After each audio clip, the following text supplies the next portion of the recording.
말씀의 제목은 최후의 승리를 바라보며입니다. 최후의 승리를 바라보며. 오늘 본문은 일곱 대접 재앙의 여섯 번째 그리고 일곱 번째 재앙으로서 소위 우리가 최후의 전쟁이라고 불리는 아마겟돈 전쟁과 또 바벨론의 최후의 멸망에 대해서 언급하고 있습니다. 인류의 멸망 또 이 세계의 종말하면 빠지지 않고 등장하는 것이 바로 이 아마겟돈, 이 최후의 전쟁입니다. 어떤 이들은 이 전쟁을 두고 미래에 있을 3차 세계 대전이라고 주장하며 기독교 세력과 이슬람 세력 간의 종교 전쟁이 될 것이다. 그렇게 이야기하는 사람들도 있었어요. 그러나 이 요한계시록의 이러한 사건들, 이런 어떤 상징적인 어떤 비유나 어떤 이런 것들을 우리가 읽을 때 요한계시록은 어떤 특정 어떤 역사적인 사건을 두고 이야기한다기보다는 하나님과 그리고 하나님을 대적하는 세력 간의 최후의 영적인 어떤 전쟁을 의미한다고 보는 것이 전통적인 해석이라고 할 수가 있습니다. 이 최후의 전쟁과 바벨론의 멸망에 대한 이 대접 재앙의 기사들을 통해서 하나님과 또 하나님을 대적하는 사단과 그리고 그를 추종하는 악의 세력들에 대해서 이루실 최후의 승리에 대해서 오늘 본문은 말씀하고 있는데요. 오늘 새벽에는 이 최후의 승리에 관한 본문의 기사를 통해서 우리가 기억해야 할 영적인 교훈이 무엇일까? 크게 두 가지만 함께 살펴보고자 합니다. 최후의 승리를 바라보며 우리는 그릇된 힘의 결집이 얼마나 허망한 것인지를 깨달아야 한다고 하는 것입니다. 우리는 그릇된 힘의 결집이 얼마나 허망한 것인지를 깨달아야 합니다. 12절을 보십시오. 또 여섯째 천사가 그 대접을 큰 강 유브라데에 쏟음에 강물이 말라서 동방에서 오는 왕들의 길이 예비되었더라. 여섯째 천사가 대접을 큰 강 유브라데에 쏟습니다. 그러니까 이내 이 강물이, 이 큰 강물이 말랐다라고 합니다. 사도 요한은 콕 집어서 이 유브라데의 규모를 전제로 언급하고 있는데요. 여기서 큰 강이다. 큰 강 유브라데. 이 큰 강이 마를 것이라고 하는데 여러분들 이것은 정말로 큰 사건이에요. 정말로 큰 사건입니다. 자연적으로는 결단코 일어날 수 없는 그러한 초자연적인 사건일 수밖에 없기 때문입니다. 여러분 생각을 해보세요. 서울에 살고 있는데 서울의 그 큰 한강이 말라가지고 사람들이 막 지나다닐 수 있는 그런 상황까지 되었다. 그 정도로 가뭄이 찾아오고 메마르게 되었다라고 생각한다면 여러분 그것이 우리나라에게 얼마나 큰 국가적인 재난이겠습니까? 결단코 자연적으로는 일어날 수 없는 일이죠. 이 유프라테스 강과 또 그의 쌍둥이와 같은 이 티그리스 강, 이것은 오랫동안 이 지역의 젖줄과 같은 강이었고요. 당시 로마 제국을 파스티안이라고 하는 이방의 제국으로부터 단절시키는 어떤 경계선의 역할을 했던 그런 곳이 바로 유브라테스 강이었습니다. 근데 이 강이 말라서 사람들이 지나다니게 될 것이다라고 하는 것은 정말로 큰 재앙이 아닐 수 없었죠. 사도 요한은 이러한 표현을 통해서 큰 강 유프라테스가 마른다. 이 정도로 하나님께서 초자연적으로 역사하신, 개입하신 사건임을 우리로 하여금 유추해 볼 수 있게 한다라고 하는 것이죠. 그런데 하나님이 이렇게 함으로 말미암아 자연스럽게 동방에서 오는 왕들의 길이 예비되었다. 그렇게 성경은 말씀하고 있어요. 왜 하나님은 유브라데 강물을 마르게 하셔서 이들의 길을 예비하시는 걸까? 이들은 동방에서 온 박사들과 같은 그러한 존재들일까? 이들은 도대체 누구일까요? 본문 13절과 14절을 한번 보시죠. 내가 또 봄에 개구리 같은 새 더러운 영이 용의 입과 짐승의 입과 거짓 선지자의 입에서 나오니 그들은 귀신의 영이라 이적을 행하여 온 천하 왕들에게 가서 하나님 곧 전능하신 이의 큰 날에 있을 전쟁을 위하여 그들을 모으더라. 본문 13절에 개구리 같은 새 더러운 영이 용과 짐승 그리고 거짓 선지자의 입에서 나왔다. 그렇게 이야기하고 있습니다. 여러분 개구리는요 정말로 징그러운 동물이죠. 이 개구리는 유대인들에게도 매우 혐오스러운 그런 동물이었습니다. 더럽고 부정한 동물로 여겨졌다라고 하는 것이죠. 근데 그런 개구리가 입에서 나온다. 얼마나 엽기적이고 끔찍한 장면입니까? 그런데 이 용과 짐승 그리고 이 거짓 선지자의 입에서 개구리 같은 새 더러운 영이 나와서 세상의 온 천하 왕들에게 가서 이적을 행하고 그들에게 하나님을 대적할 그 최후의 전쟁을 위해서 그들을 모았다라고 이야기를 하고 있다는 것이죠. 그러니까 동방에서 오는 왕들이라는 누굽니까? 하나님을 대적하기 위해서 최후의 그 전쟁을 준비하기 위해서 사단이 결집시킨, 사단이 모은 그런 악한 세력들, 악한 권력들, 그런 것들을 상징하고 있는 것이죠. 근데 참 신기한 것은 이 동방에서 오는 왕들의 길이 예비되었다고 하는데 하나님이 어떤 강물을 마르게 하시는, 유브라데의 이 큰 강물을 마르게 하시는 하나님의 초자연적인 어떤 역사로 말미암아서 이 하나님을 대적하기 위해서 왔던 이 동방의 왕들의 길이 예비되었다라고 하는 것은 그들의 어떤 굉장히 그들에게 유리한 상황으로 하나님께서 이끌어 가셨다라고 하는 사실이죠. 아이러니하게도 하나님은 사단과 악의 군대가 최후의 전쟁을 위해서 결집하고 또 그 힘을 응집하는 그 길을 오히려 유리하게 만들어 놓으셨다라고 하는 것입니다. 그리고 16절에서 언급하고 있듯이 용과 짐승 그리고 거짓 선지자의 약한 새 영은 최후의 전쟁을 위해서 아마겟돈이라고 하는 곳에서 세상의 왕들을 모으고 하나님께 대적할 준비를 진행하게 되었다는 것이죠. 자, 근데 여기서 사도 요한은 일부러 이 아마겟돈을 설명하면서 이러한 단서를 붙입니다. 히브리어로 아마겟돈이라 하는 곳, 히브리어로 아마겟돈이라고 하는 곳. 이러한 표현을 의도적으로 사용하고 있습니다. 사실 이 아마겟돈이라고 하는 단어는요, 히브리어로는 이 무깃도의 산, 무깃도의 산이라고 하는 하르가 산이거든요. 그래서 하르 무깃도. 그래서 아마겟돈이라고 하는 이 말 자체가 무깃도의 언덕, 무깃도의 산이라고 하는 의미를 가지고 있어요. 히브리어로.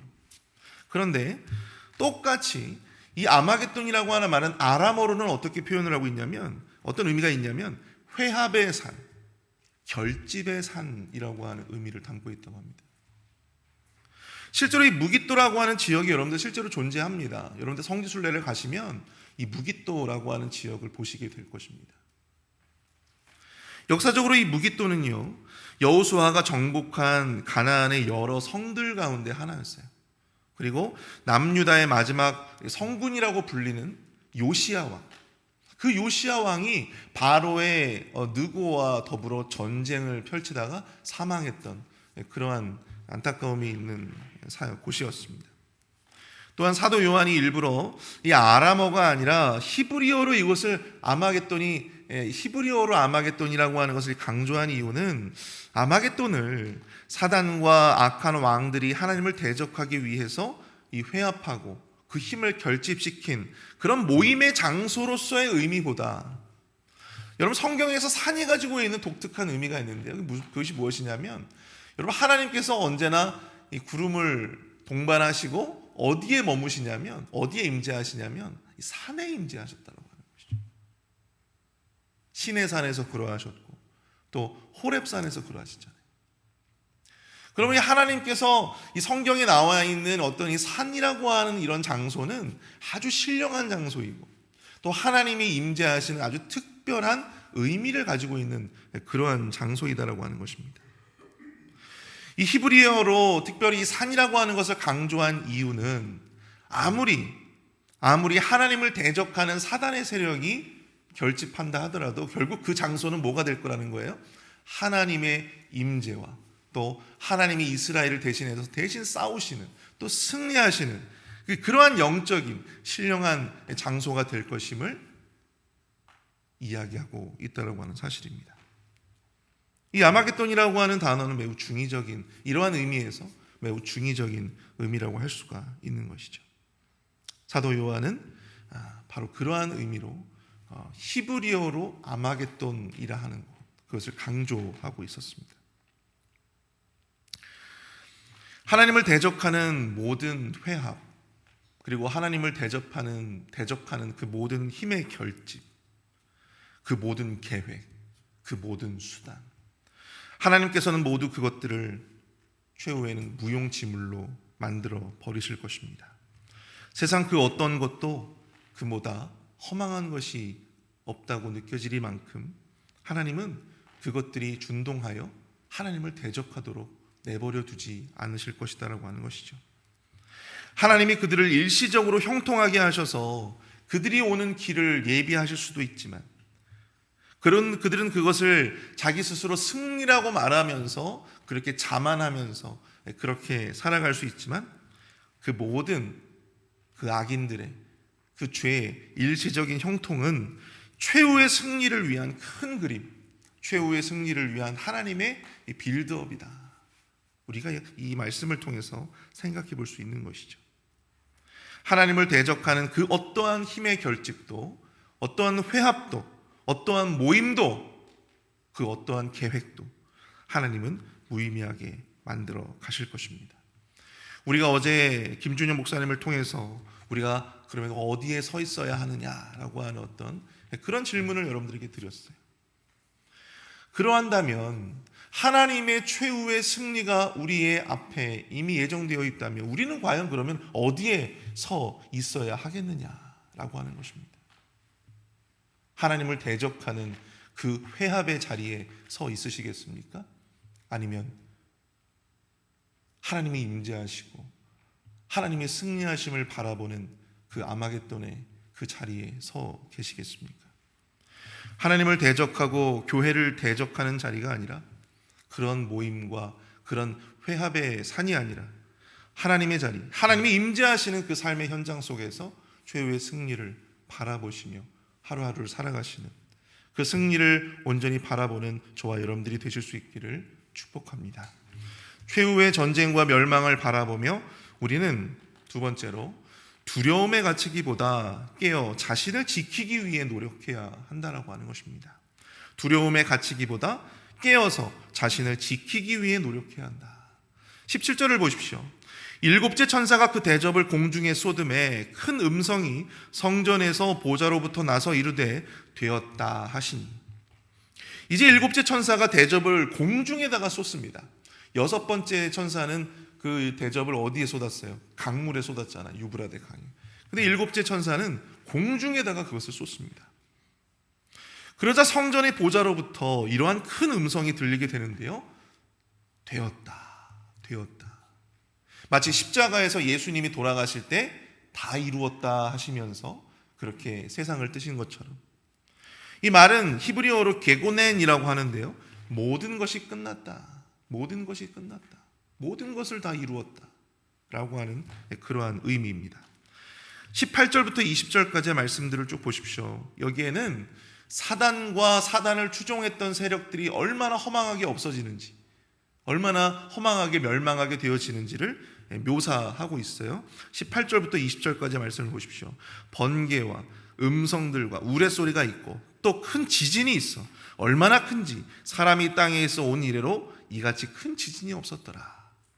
큰 성이 세 갈래로 갈라지고 만국의 성들도 무너지니 큰 성 바벨론이 하나님 앞에 기억하신 바 되어 그의 맹렬한 진노의 포도주 잔을 받으매 각 섬도 없어지고 산악도 간데 없더라. 자, 이 말과 동시에 번개와 우레소리가 나고 땅에는 큰 지진이 일어났다고 합니다. 근데 그 지진이 인류의 역사의 유래를 찾아볼 수 없을 정도의 큰 지진이라고 해요. 그리고 큰 성이 세 갈래로 갈라지고 만국의 성들이 무너지며, 특히 이 큰 성 바벨론, 여기서 말씀하고 있는 이 큰 성이라고 하는 것은요, 바벨론을 의미하는데 이것은 사단을 상징합니다. 단수로 사용되어졌어요. 그런데 만국의 성들은 무엇입니까? 그 사단을 쫓는 악한 왕들, 그리고 그들의 근거지. 만국의 성들은 사단을 추종하는 세력들을 의미합니다. 복수로 사용되고 있죠. 근데 이 큰 성이 세 갈래로 나뉘어졌다고 합니다. 여러분, 성경에서 숫자 3은요 완전수잖아요. 삼위일체. 이건 뭐냐면 완벽한 멸망, 완벽한 파괴를 상징합니다. 하나님으로 말미암아 사단과 사단의 세력들, 큰 성과 만국의 성들이 다 흔적도 없이 사라져버리게 된 것입니다. 우리가 오늘 본문에서 보게 되는 이러한 최후의 전쟁과 심판을 보면 여러분들, 이 이야기를 듣는 모든 이들로 하여금 그것이 우리 그리스도인들에게는 해당되지 않아 라고 하지만, 그럼에도 불구하고 우리 마음 가운데 어떤 생각이 드냐면 큰 두려움이 앞서게 된다고 하는 것이죠. 아무리 그것이 우리와는 상관없는 심판이라 하더라도, 전쟁이라 하더라도 그것이 우리에게 너무나도 큰 두려움으로 엄습해 옵니다. 그러나 오늘 본문을 자세히 보시면 이러한 최후의 전쟁과 멸망의 말씀들은 다름 아닌 우리에게 두려움에 갇히기보다 하나님께서 우리에게 더 원하시는 무언가가 있음을 보여주고 있다고 하는 것이죠. 그 말씀이 바로 15절에 있습니다. 15절을 보십시오. 보라, 내가 도둑같이 오리니 누구든지 깨어 자기 옷을 지켜 벌거벗고 다니지 아니하며 자기의 부끄러움을 보이지 아니하는 자는 복이 있도다. 아멘. 최후의 전쟁과 멸망은 주님의 재림과 더불어 완벽한 종말을 맞이하게 될 것입니다. 그리고 주님은 말씀하십니다. 도둑같이 오시겠다. 여러분, 도둑이 자기가 언제 가겠다고 예고하면서 방문을 합니까? 그렇지 않죠. 도둑같이 오시겠다라고 하는 예수님의 이런 말씀은 바로 이러한 최후의 전쟁과 멸망으로 상징되는 이런 세상의 종말이 아주 갑작스럽게, 예고치 아니하고 너무나도 갑작스럽게 임하게 될 것임을 의미합니다. 그러므로 깨어서 자기의 옷을 지키고 자신의 부끄러움을 보이지 아니하는 자, 그들이 복이 있다. 그러한 자들이 그 세상의 종말 가운데 복이 있다라고 하는 것을 말씀해 주고 있는 거예요. 마태복음 25장에 여러분들 열처녀의 비유가 나오죠. 성도는 기름을 미리 준비한 지혜로운 5처녀와 같이 주님의 다시 오심을 준비하는 자로서 늘 깨어서 신랑이 오는 길을 밝히는 자로서의 자기 정체성을 분명히 가지고 이 말세를 살아야 합니다. 또한 우리는 자기의 부끄러움을 보이지 않아야 합니다. 이것은 우리가 거룩하고 정결한 의의 옷을 입고 있어야 함을 의미하는데요. 성경에서 특별히 요한계시록 19장 7절과 8절에 나오는 것처럼 우리의 신랑 되신 예수님과 더불어 그 어린 양과의 혼인 잔치에 우리가 입어야 할 그 예복이 무엇이냐면 바로 이러한 거룩과 정결의 의의 예복인 줄로 믿습니다. 우리가 이것을 늘 입고 있어야 한다고 하는 사실이죠. 사랑하는 성도 여러분, 우리 주님은 요한계시록의 재앙들을 통해서 우리가 막연한 어떤 두려움에 갇히기를 원치 않으십니다. 그리고 늘 깨어서 그리스도인으로서의 정체성을 지키며 이 말세, 수많은 죄의 유혹 속에서도 우리가 의로움과 거룩과 정결로 우리의 삶을 지키며 나아가기를 원하신다라고 하는 사실이죠. 로마서 13장 11절부터 14절까지의 말씀을 보시면 그러한 하나님의 마음이 잘 드러나는 구절이 있습니다. 또한 너희가 이 시기를 알거니와 자다가 깰 때가 벌써 되었으니 이는 이제 우리의 구원이 처음 믿을 때보다 가까웠습니다. 밤이 깊고 낮이 가까웠으니 그러므로 우리가 어둠의 일을 벗고 빛의 갑옷을 입자. 낮에와 같이 단정히 행하고 방탕하거나 술 취하지 말며 음란하거나 호색하지 말며 다투거나 시기하지 말고 오직 예수 그리스도로 옷 입고 정욕을 위하여 육신의 일을 도모하지 말라. 아무쪼록 요한계시록의 이러한 메시지가 삶의 고난과 시련 속에서 하루하루를 살아가는 우리 모든 그리스도인들에게 더할 나위 없는 주님의 위로와 소망의 메시지가 될 수 있기를 축복합니다. 아무리 고통스러운 일이 있다 할지라도, 아무리 태산과 같은 하나님을 대적하는, 또 교회를 대적하는 그러한 세력들의 회합과 결집이 있다 하더라도 여러분, 하나님은 우리를 지켜주시고 또 우리 교회를 지켜주실 줄 믿습니다. 최후의 승리에 여러분들은 과연 어느 자리에 어떠한 모습으로 서 있으시겠습니까? 여러분들의 그 자리를 기억하시고 우리에게 주어진 삶을 온전히 믿음의 시선으로 또 믿음의 삶으로 채워가시는 그 최후의 승리를 바라보시는 저와 여러분들이 되실 수 있기를 축복합니다. 우리 시간 다 함께 말씀을 생각하시면서 함께 기도하며 나아가도록 하겠습니다. 주님이 이루실 최후의 승리를 기대하며 주님을 대적하는 그 모든 회합과 그 모든 계획과 시도가 모두 허망한 것임을 깨닫게 하여 주시고 최후의 승리를 위해서 늘 깨어 우리를 거룩과 정결로 옷 입게 하여 달라고, 우리의 자리를 지키게 해달라고 함께 기도하도록 하겠습니다. 함께 기도합니다.